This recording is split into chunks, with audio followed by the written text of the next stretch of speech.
Beed online ज्ञानभूमीमध्ये आपलं सर्वांचं स्वागत. मी ज्ञानोबा वायबसे.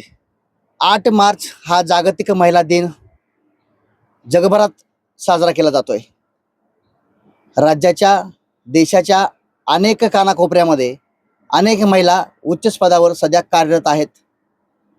आपण आहोत बीड जिल्ह्यातील इन्फंड या सामाजिक संस्थेमध्ये. या सामाजिक संस्थेचा वसानी वारसा समाजसेवेच्या रूपातून गेल्या 25 वर्षापासून अविरतपणे या ठिकाणी सुरू आहे. या सामाजिक संस्थेमध्ये काम करणाऱ्या संध्याताई बारगाजे ह्या एक समाजात दायित्व म्हणून मोठ्या प्रमाणावर अविरतपणे समाजसेवा करताना अनेकांनी पाहिलं. त्यांच्याच या संस्थेचा आज आपण लोकाजोखा या संस्थेमध्ये होणाऱ्या कार्याचा आढावा एक जागतिक महिला दिनाच्या निमित्तानं आपण घेण्याचा नक्की त्या ठिकाणी प्रयत्न करणार आहोत. माझ्यासोबत आहेत या सामाजिक संस्थेच्या संचालिका संध्याताई बारगाजे आणि नव्यानेच या संस्थेला जोडलेल्या गेलेल्या डॉक्टर जागृती बारगाजे. या सासासुना आहेत, मात्र सासासुना नसून या सामाजिक संस्थेच्या एक माय म्हणून, एक आपुलकी म्हणून या ठिकाणी अविरतपणे कार्य करणाऱ्या एक ज्येष्ठ समाजसेविका सुद्धा या ठिकाणी नक्कीच गेल्या अनेक दिवसापासून या संस्थेमध्ये काम करतायत. ताई, सर्वप्रथम जागतिक महिला दिनाच्या तुम्हा दोघींना पण मनपूर्वक बीड ज्ञानभूमी करून शुभेच्छा. थँक्यू. काय सांगाल? पाहिलं गेलं तर जागतिक महिला दिन आहे. जागतिक महिला दिनाच्या अनुषंगानं पाहिलं गेलं तर अनेक महिला अनेक क्षेत्रामध्ये काम करतायत. काय अडचणी येत असतात सामाजिक क्षेत्रामध्ये काम करत असताना? तुम्ही अनुभवलंय, काय सांगाल? जागतिक महिला दिनाच्या निमित्तानं आज मी सर्व माझ्या महिला भगिनींना खूप खूप शुभेच्छा देते. खरं तर आज महिला दिनाच्या निमित्तानं अनेक प्रश्न आहेत की आपण म्हणतो महिला दिन साजरे करतो. हा एकच दिवस साजरे करण्यासाठी खरं तर पुरेसा होत नाही, पण त्या निमित्तानं एक महिलांचा सन्मान म्हणून हा दिवस निश्चित केलेला आहे. पण आपण समाजात जी परिस्थिती पाहतोय तर खरंच अनेक महिला म्हणजे त्यांचा आवाज दबलेला आहे. त्यांना खऱ्या अर्थानं स्वातंत्र्य आपण ज्याला म्हणतो ते खऱ्या अर्थानं ते मिळत नाही. आपण जेव्हा तळागाळात जातो तेव्हा पाहतो की घरांमध्ये महिलांची जी अवस्था आहे ती अजूनही खूप म्हणजे अशी दबलेल्या अवस्थेत आहे. बऱ्याच ठिकाणी आपण आता महिला सरपंच आहेत, म्हणजे शासनानं जे निर्णय घेतलेले आहेत की महिलांना अधिकार दिलेले आहेत. त्यांना सरपंचपदी बऱ्याच ठिकाणी असे त्यांना तो म्हणजे अधिकार मिळालेला आहे, परंतु खऱ्या अर्थानं तो अधिकार त्या पूर्णपणे बजावत असताना दिसत नाहीत. बऱ्याचदा त्या पुरुषच हे काम बघताना दिसतात आणि महिला घरातच असतात, अशी पण अवस्था आहे. त्यानंतर प्रत्येक क्षेत्रात जर पाहिलं आपण तर बऱ्यापैकी पहिली परिस्थिती बदललेली आहे की महिला कार्य करताना दिसतात. सामाजिक कार्य असेल, त्यानंतर म्हणजे प्रशासकीय सेवेत पण महिलांना आपण पाहतो. पण त्या ठिकाणी महिला आपला अधिकार व्यवस्थित असं बजावताना दिसतात. पण नक्कीच पहिल्यापेक्षा जी परिस्थिती आहे ती तर बदललेलीच आहे, पण जे असं आपल्याला अपेक्षित आहे त्या पद्धतीचं अजून मला असं वाटतं की ते वातावरण तेवढं बदललेलं दिसत नाही. या इन्फंट इंडिया या सामाजिक संस्थेमध्ये थोडक्यात सांगायचं गेलं तर कधीपासून सुरुवात झाली होती आणि या संस्थेमध्ये किती सध्याला तुमच्याकडं जे काही निराधार मुलं आहेत त्यांना तुम्ही गेल्या अनेक वर्षापासून मायाची ऊब देत आहे, या संस्थेबद्दल थोडक्यात काय सांगाल? खरं तर 2006-07 या संस्थेचं कार्य सुरू झालं. ज्यावेळी HIV या आजाराबद्दल भयानक असं समाजामध्ये वातावरण होतं, परिस्थिती होती. त्या आजाराबद्दलची खूप भयानक अशी भीती होती. त्यावेळी माझे पती दत्ता बारगजे हे लॅब टेक्निशियन होते आणि त्यांच्या ही गोष्ट लक्षात आली की HIV आजारामुळे खूप असं दूर ठेवलं जातं या पेशंटला. अस्पृश्य वागणूक मिळते आणि भयानक अशी भीती त्यांच्याबद्दल निर्माण झाली आहे समाजामध्ये.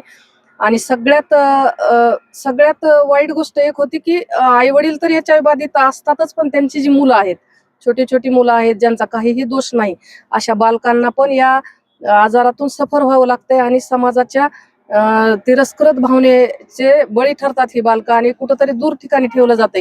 ही गोष्ट लक्षात आल्यानंतर बाबा आमटेंची, प्रकाश आमटेंची प्रेरणा होतीच आणि यातून या संस्थेचं कार्य सुरू झालं. आम्ही जेव्हा सिव्हिल हॉस्पिटलच्या क्वार्टरमध्ये राहत होतो, बीडच्या शिवाजी पुतळ्याजवळ आपलं निवास होतं, त्या ठिकाणी या संस्थेचा म्हणजे सुरुवात झाली. विशाल नावाचा पहिला विद्यार्थी आपला आहे. त्याची आई पहिल्यांदा ब्लड बँकेला आली होती आणि तिनं स्वतःची मुलांची तपासणी करून घेतली आणि त्यानंतर ती दोघांपैकी एक मुलगा पॉझिटिव्ह आणि एक मुलगा निगेटिव्ह. आणि त्यानंतर तिचं म्हणजे जे परिस्थिती होती, तिची जी अवस्था होती ती खूप भयानक होती आणि त्यावेळी तिला आश्वासन देऊन की आम्ही अशा बालकांसाठी काम करू म्हणून विशालला आम्ही स्वतः सोबत ठेवलं आणि त्या महिलेला आधार दिला आणि तिथून सुरुवात झाली ह्या कामाची. आज 22 वर्ष झालेली आहेत. HIV बाधित मुलांसोबत HIV बाधित महिला पण आहेत आपल्याकडं. आज 15 महिला या ठिकाणी वास्तव्यास आहेत. या सर्वांसोबत काम करतो 22 वर्षापासून. आणि त्यामध्ये येणारे जे काही संघर्ष असतोच, कुठलंही एखादं चांगलं काम करायचं म्हणलं की संघर्ष असतोच. मग त्यामध्ये अनेक संघर्ष येत गेले. जसं शिक्षणाचा संघर्ष असेल, सामाजिक स्वीकाराचा संघर्ष असेल, त्यानंतर असे बरेच पाण्याचा संघर्ष होता, शाळेचा संघर्ष, म्हणजे असे बरेच संघर्ष करत करत करत हे कार्य चालू आहे. आणि त्यामध्ये आपण म्हणजे हेच काम पुढं करत असताना 2 वर्षापासून मुलगा सुनबाई दोघंही डॉक्टर आहेत आणि तेही आमच्यासोबत जोडले गेलेले आहेत. समाजाचंही खूप चांगलं सहकार्य आहे आणि अशाच प्रकारे हे कार्य चालू आहे. गेल्या 22 वर्षापासून समाजसेवेच्या माध्यमातून जी काही समाजसेवा आहे, ह्या समाजसेवेचा जी काही वटवृक्ष आहे तो अगदी विशालासारखा मोठा झाला आहे. याच वटवृक्षाच्या सावलीला आज या इन्फन इंडियाच्या या सामाजिक संस्थेमध्ये जवळपास 100पेक्षा जास्त व्यक्ती या ठिकाणी वास्तव्याला आहेत, या ठिकाणी आनंद नांदत आहेत. त्याचबरोबर हे जे काही वटवृक्ष आहे तो एक प्रत्येक संकटाला सामोरं जात, येणाऱ्या प्रत्येक दुःखाला सावरून प्रत्येक आनंदाचा क्षण या ठिकाणी घेण्यासाठी या वटवृक्षानं नक्कीच 22 वर्ष दिलेत. या 22 वर्षाच्या या वटवृक्षाला एक छोटीशी पाली फुटली, ती म्हणजे डॉक्टर जागृती नावाची. आता या वटवृक्षाच्या माध्यमातून नवचैतन्य या परत एकदा या इन्फन इंडियाला नक्कीच आलेलं पाहायला मिळतंय.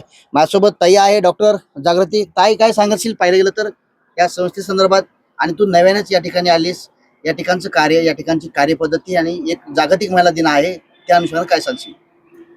नमस्ते. सर्वप्रथम सगळ्यांना, सगळ्या महिला भगिनींना महिला दिनाच्या खूप खूप शुभेच्छा. इन्फंट इंडियाचं काम जसं ताईंनी आत्ता सांगितलं की इथे HIV एड्स बाधित मुलामुलींचं संगोपन केलं जातं. तसंच विधवा महिलांचंही इथे संगोपन केलं जातं. त्यांचं शिक्षण, पुनर्वसन या सगळ्या गोष्टी इथे केल्या जातात. मी पहिल्यांदा जेव्हा आली होती त्यावेळी हेच म्हणजे भाऊंनी मला सांगितलं होतं की आधी तू इथे येऊन जा आणि त्यानंतर लग्नाचा जो काही निर्णय आहे तो घे. आणि इथे आल्यानंतर मी जवळपास 1 महिना थांबली आणि सगळं कार्य बघितलं. तर खरंच हे कार्य खूप जास्त अवघड आणि वेदनादायी होतं. इथल्या प्रत्येक मुलाच्या आयुष्यामध्ये एक वेगळी वेदना आहे. प्रत्येकाच्या आयुष्यामध्ये काहीतरी घटना घडलेली आहे जी खूप हृदयस्पर्शी आहे आणि त्या प्रत्येकाला आधार देण्याची इथे गरज दिसत होती. आणि ते सगळं काम बघितल्यानंतर खरंच मनापासून वाटलं की मला संधी भेटते ह्या मुलांचे सेवा करण्यासाठी आणि समाजासाठी काही करण्यासाठी. म्हणून मग मी पण निर्णय घेतला. सोबत माझ्या आईवडिलांनी पण खूप सपोर्ट केला की हे कार्य खूप महान आहे आणि ह्या मुलांना आधार देण्याची खूप जास्त गरज आहे. म्हणजे भाऊताईंनी तर खूप चांगला आधार त्यांना दिलेला आहे, पण इथे एक डॉक्टरची पण गरज होती. जे माझे पती पृथ्वीराज, तर त्यांनीही ठरवलं की इथेच पूर्ण वेळ आरोग्य सेवा देण्याचं आणि मलाही ती संधी भेटली आरोग्य सेवा देण्याची. नक्कीच पाहायला गेलं तर गेल्या 22 वर्षापासून या सामाजिक संस्थेमध्ये रात्रंदिवस लढा आणि या ठिकाणचं कार्य करत असताना अनेक सुखदुःखांना सामोरं जावं लागले. ताई, काय सांगाल? पाहिलं गेलं तर एक सुखाचा क्षण काय आहे आणि एखादा दुःखाचा प्रसंग एखादा तुम्हाला आठवतं का? त्याचबद्दल काय सांगाल?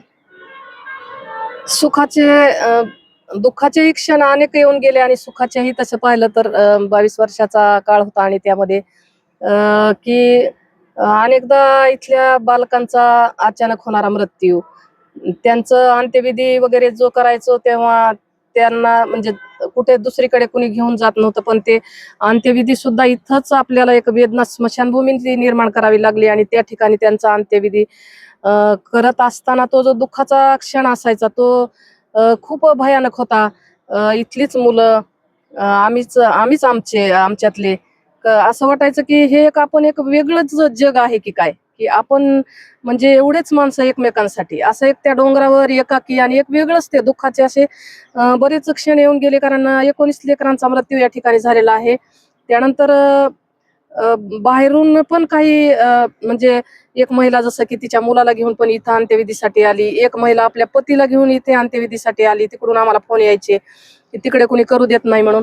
मग अशा वेळी हे अंत्यविधी या ठिकाणी व्हायचे आणि हे असे दुःखाचे क्षण ते असे जीवनात निर्माण व्हायचे. एकदा तर अशी दिवाळी होती आणि मानवतवरून एक म्हणजे खूप अशी तरुण टीम दरवर्षी यायची मुलांची आणि या मुलांना आनंद देऊन स्वतःच्या घरची दिवाळी ते नंतर करायचे, पण या ठिकाणी पहिली दिवाळी या मुलांची करायची. आणि त्याच दिवशी आपला सचिन नावाचा मुलगा हॉस्पिटलमध्ये वारला आणि ती दिवाळी करायच्या ऐवजी त्या अंत्यविधीची सगळी तयारी या ठिकाणी चालू झाली आणि तसा तो सुखाचा क्षण दुःखात परिवर्तित झाला होता त्यावेळी.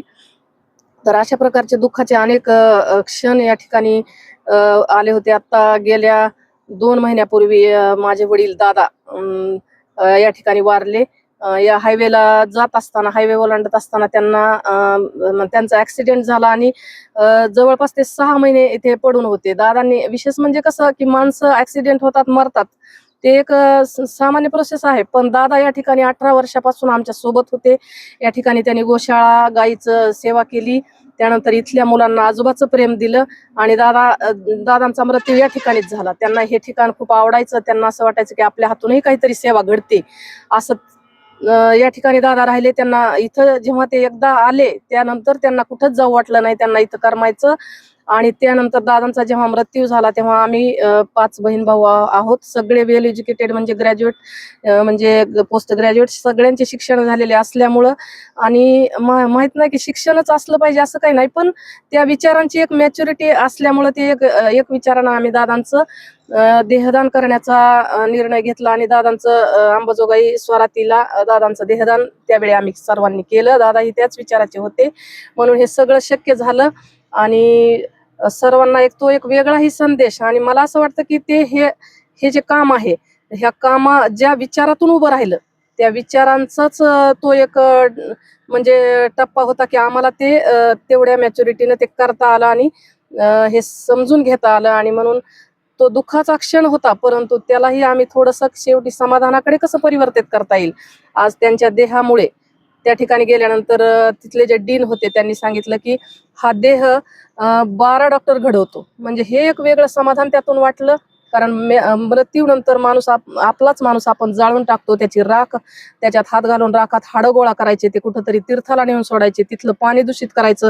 ह्या सगळ्या गोष्टीपेक्षा मला असं वाटतं की एकदाच एखाद्या मंदिरात दिल्यासारखं ती भावना होत नाही, पण ते धाडस केलं तर मला असं वाटतं की हे एक समाजकार्य होऊ शकतं. आणि म्हणूनच ती एक गेल्या 2 महिन्यापूर्वी आम्ही तो एक दुःखाचा क्षण परंतु त्याला थोडं सुखात परिवर्तन करण्याचा प्रयत्न केला. बाकी आनंदाचे क्षण जर आपण या ठिकाणी अजून खूप सारे आनंदाचे क्षण येत गेले. कारण इथल्या HIV बाधित जोडप्यांचे विवाह तर आपण नॉर्मली विवाह पाहतो, परंतु ह्यांचा विवाह करून देणं किंवा तो विवाह एक वेगळा सोहळा असतो. आणि म्हणून त्यांच्या पोटी जन्माला येणारं जे अपत्य आहे ते सगळ्यात महत्वाचा आनंदाचा क्षण होता आमच्यासाठी.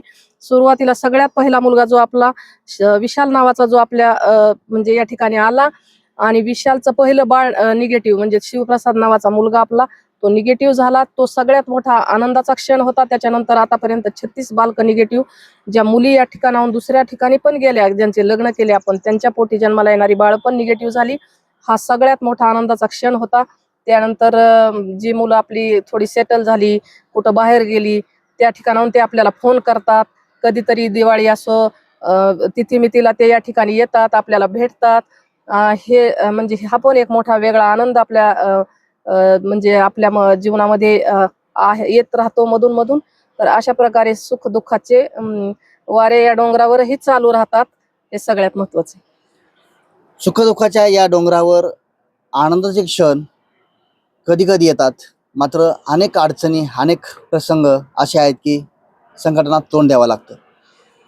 नव्याने चालल्या जे काही डॉक्टर आहेत, याच इन्फ्रा इंडियाच्या याच डोंगरावर अनेक पीडित, जे काही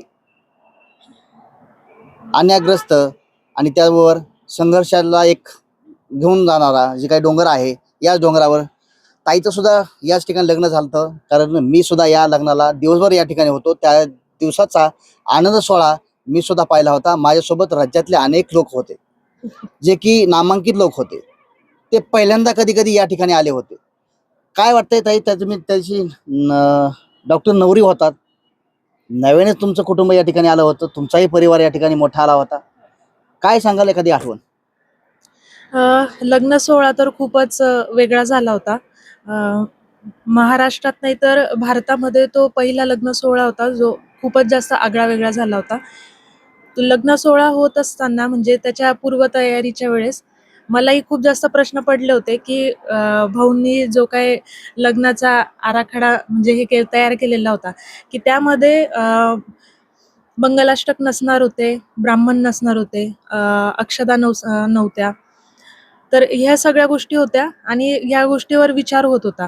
तर मला खरंच खूप चिंता वाटत होती, की सगळे लोकं ॲक्सेप्ट कसं करणार आहेत ह्या गोष्टीला, की हा लग्न सोहळा इतका वेगळा कसा आहे. तर तो लग्न सोहळा असा होता, की त्याच्यामध्ये आम्ही राष्ट्रगीताने त्यानंतर भारताच्या संविधानाच्या वाचनाने म्हणजे मंगलाष्टक सोडून तर ह्या गोष्टी आम्ही तिथं वाचन केल्या होत्या आणि कुठल्याच मंत्र, पूजा विधी न करता फक्त भारताचं संविधान वाचन करून एकमेकांच्या गळ्यात आम्ही हार घातले होते.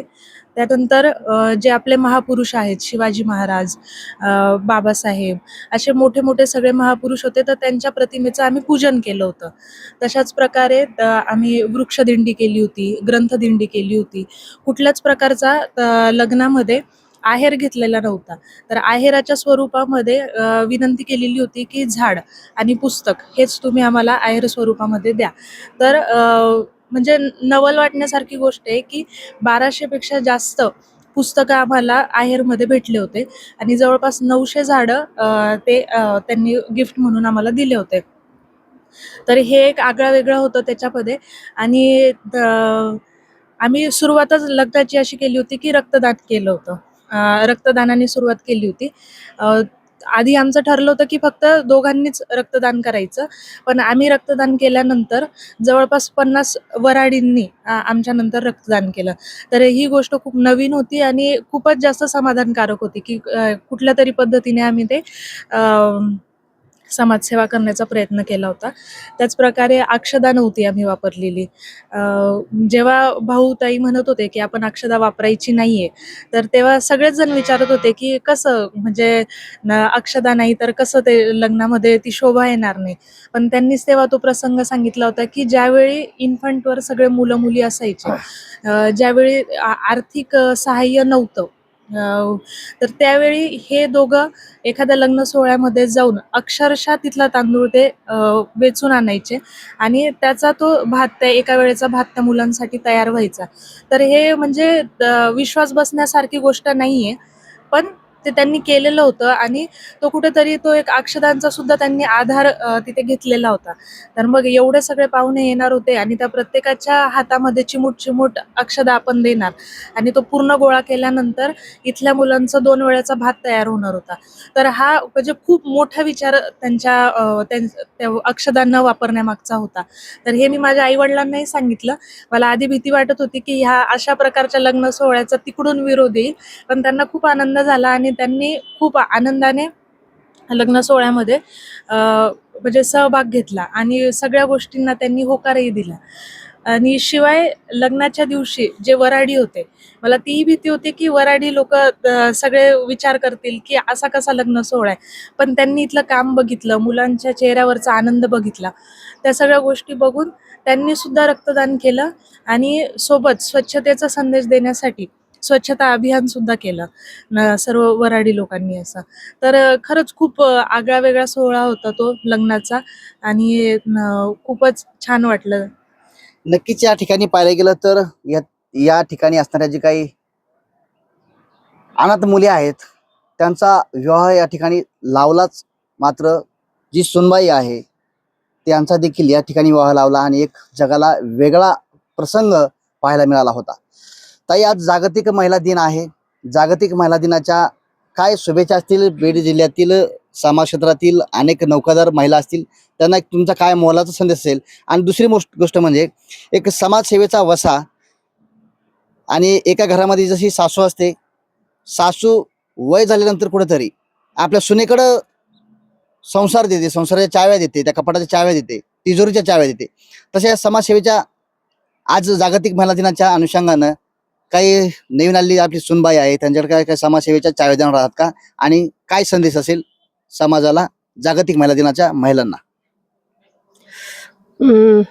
खरं तर जागतिक महिला दिनाच्या निमित्तानं म्हणजे संदेश म्हणून जे तुम्ही पहिला प्रश्न विचारला की या निमित्तानं, तर मी असं सांगते की जागृती या कामात आली तर आम्हाला एवढा मोठा आनंद झालेला आहे की सुरुवातीला HIV मध्ये काम करताना असं वाटायचं की आता म्हणजे खरं तर आमच्या मुलांची लग्न पण होणं म्हणजे कठीण आहे.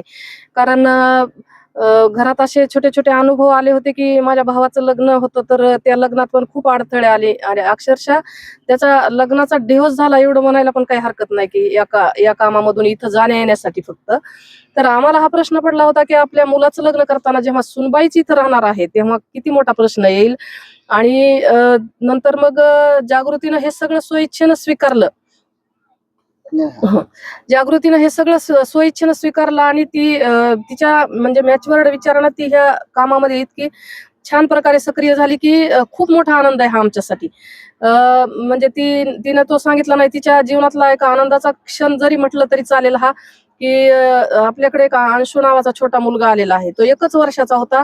रात्री झोपेत त्याला त्याची आई सोडून गेली होती आणि तो मुलगा आपल्याकडे आल्यानंतर तो जागृतीचा एवढा लाडका झालेला आहे की अक्षरशः आजही तो तिच्याशिवाय म्हणजे कुठं गेली तर त्याला तो आजारी पडतो. इथपर्यंत तिचा त्याला लळा आहे. ती तेवढं त्याला ऍक्टिव्हली म्हणजे सुरुवातीला तो जेव्हा आपल्याकडे आला तेव्हा त्याच्या अंगावर अशा माश्या बसत होत्या. त्याची ती अवस्था वगैरे, तर इथले थोडेसे कार्यकर्ते सुद्धा त्याच्यात दुरून दुरून राहायला लागले होते. पण जागृतीनं त्याला जेव्हा इतक्या जवळ घेतलं, त्याला अंघोळ घातली आणि त्याच्या म्हणजे त्याला इतकं आईचं प्रेम दिलं, तेव्हा बाकीचे पण त्या सोबत आपल्या यायला लागले. तर मग नंतर तो आता सगळ्यांचाच इतका लाडका झालेला आहे. अशा प्रकारचं ती काम करते आणि म्हणून म्हणजे इतका तो म्हणजे आनंद आहे की खरं तर समाजकार्य म्हणजे ह्या काही कुठल्या संसाराच्या चाव्या नाहीत. मला असं वाटतं की याच्यामध्ये जेवढे लोक येतील, जे पुढे होऊन करतील, खरं तर ते सगळ्यांनी मिळून करण्याचं काम आहे आणि म्हणून ती आली, ती सगळं हे करते, तर त्याचा खूप मोठा आनंद आहे. समाजामधील स्त्रियांना खरं तर आता म्हणजे जो संदेश खरं तर देण्यासारखं किंवा आपण सांगावं असं काही नसतं. मला असं वाटतं की प्रत्येकाची जबाबदारी असते समाजामध्ये. जेव्हा आपण जन्माला येतो तेव्हा आपण जसं की समाजाचंही काहीतरी देणं लागतो. प्रत्येक जण आपण आपल्या कुटुंबासाठी तर आनंदाने जगण्याचा प्रयत्न करतो, परंतु समाजासाठी जगणं तरी नेमकं काय असतं? तर आपण आपल्या घासातला घास थोडा तरी दुसऱ्याला देण्याचा की म्हणजे ज्याला गरज आहे अशासाठी देण्याचा आपण थोडासा प्रयत्न केला पाहिजे. त्यानंतर समाजात आपण जेव्हा वावरतो तेव्हा इतरांची जी दुःख असतात, तर ती दुःख आपल्याला ती अगदी आपल्यासारखी आपल्या जवळची दिसली पाहिजेत. आणि म्हणून ती एक आपल्याकडे जी संवेदनशीलता असते, ती संवेदनशीलता आपल्याकडे असली पाहिजे. आपण त्या गोष्टी म्हणजे अगदी डोळसपणे पाहायला पाहिजे आणि इतरांसाठीही थोडंसं जगण्याचा प्रयत्न केला पाहिजे. संसारामध्ये महिला आपलं घर सांभाळते, ही एक फार मोठी संस्था असते. ते आपल्या मुलांनाही सांभाळते. सर्व गोष्टी जबाबदारीने. मला असं वाटतं की या महिला दिनाच्या निमित्ताने मी महिलांना हे सांगू इच्छिते की खरं तर महिला सक्षमपणे आपलं घर सांभाळतात, ही फार मोठी जबाबदारी असते. परंतु हे करत करत आपण थोडंसं बाहेरही डोकावायला काही हरकत नाही. समाजामध्ये चाललेल्या परिस्थितीकडे जर आपण थोडं डोळसपणे पाहण्याचा प्रयत्न केला, तर मला असं वाटतं की समाजातल्या ज्या अनेक समस्या आहेत, तर त्या समस्यांना नक्कीच हातभार लागेल. आणि म्हणून हे आपण आपलं जबाबदारी ओळखून आपण वागलं पाहिजे. हा संदेश महिलांसाठी मी या ठिकाणी देते आणि पुन्हा एकदा सर्वांना शुभेच्छा देऊन थांबते. धन्यवाद. नक्कीच पाहायला गेलं तर ही सामाजिक संस्था आहे, गेल्या 22-25 वर्षापासून अविरतपणे सुरू आहे. ताई, या ठिकाणी या संस्थेमध्ये मोठ्या प्रमाणावर मुली सुद्धा आहेत. काय अपेक्षा आहे शासनाकडनं किंवा तुमची अपेक्षा काय आहे या ठिकाणी, जेणेकरून मुलींना एक स्वतंत्र एक चांगलं व्यवस्थित टापटीपणा येण्यासाठी काय तुमची आयडियल आहे किंवा शासनाकडनं काय मागणी करावं? शासनाकडून मागणी या ठिकाणी काय कमी आहे किंवा तुमच्या डोक्यामध्ये तुमचा विचार पुढे नेण्यासाठी काय पाहिजे? मी इथे आल्यानंतर मी बघितलं की ह्या मुलींमध्ये इथे खूप साऱ्या मुली आहेत आणि ह्या मुलींमध्ये खूप कलाकौशल्य पण आहे आणि त्याच अनुषंगाने आम्ही इथे कलाग्राम म्हणून उभं केलेलं आहे की म्हणजे मी इथे एक डॉक्टर म्हणून पण बघते आणि एक काउन्सलर म्हणून पण काम बघते. तर हे काम बघत असताना मला असं जाणवलं की यांच्या जीवनात खूप जास्त तणाव आहे. पण मग तो तणाव आपण कसा बाहेर काढायचा, त्यांना तणावमुक्त कसं करायचं, तर एक मार्ग निवडला की त्यांच्यामधले जे काही कलागुण आहेत, कलाकौशल्य आहेत, तर ते बाहेर काढण्याचा प्रयत्न करायचा. तर ते करत असताना मला जाणवलं की प्रत्येक मुलीमध्ये एक वेगळा काहीतरी कलागुण आहे.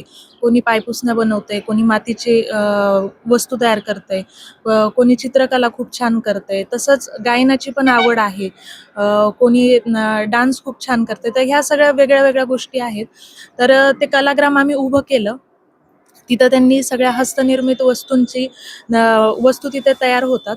तर असं वाटतं की ह्या मुलींना सक्षम करण्यासाठी जर शासनाने काही मदत केली, जसं की म्हणजे जे हस्तनिर्मित वस्तू आहेत तर त्यांना विक्रीसाठी काहीतरी प्लॅटफॉर्म किंवा जसं आपण स्टोन पेंटिंग्स ह्या सगळ्या गोष्टी बनवतो.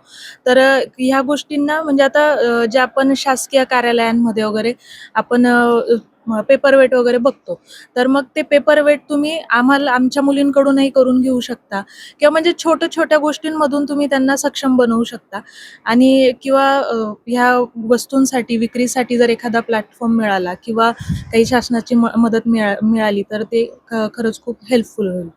नक्कीच पाहायला गेलं तर गेल्या अनेक वर्षापासून या सामाजिक संस्थेचा वसा आणि वारसा समर्थपणे चालवणाऱ्या रात्रंदिवस या संस्थेमध्ये विशेष लक्ष ठेवून प्रत्येक येणाऱ्या अडचणीला तोंड देत या ठिकाणचे लेकरांना सुख देण्यासाठी ही फॅमिली जी आहे, बारगजे फॅमिली, ही रात्रंदिवस या ठिकाणी काम करते. ह्या होत्या संध्याताई बारगजे. गेल्या अनेक वर्षापासून यांनी अविरतपणे सेवा दिली आहे. तर नव्याने आलेल्या ह्या सुनबाई आहेत, डॉक्टर स्वतः आहेत. त्यामुळे या ठिकाणचं काही आरोग्याचा प्रश्न आहे काही प्रमाणात सोडण्याचा 100% या ठिकाणी प्रयत्न झालेला आहे. कारण एक वसाने वारसा समाजसेवेचा चालत असताना एक डॉक्टर दायित्व म्हणून या ठिकाणी ते देखील अविरतपणे या ठिकाणी लेकरांना आईची माया या ठिकाणी देताना सुद्धा पाहायला मिळतात.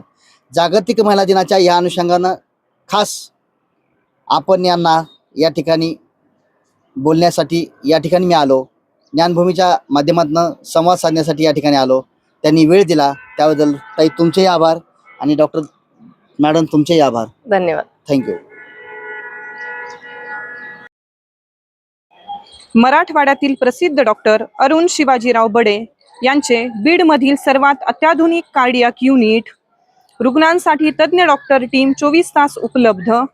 येथे angiography, angioplasty, 2D echo, X-ray, sonography योग्य दरात केली जाते.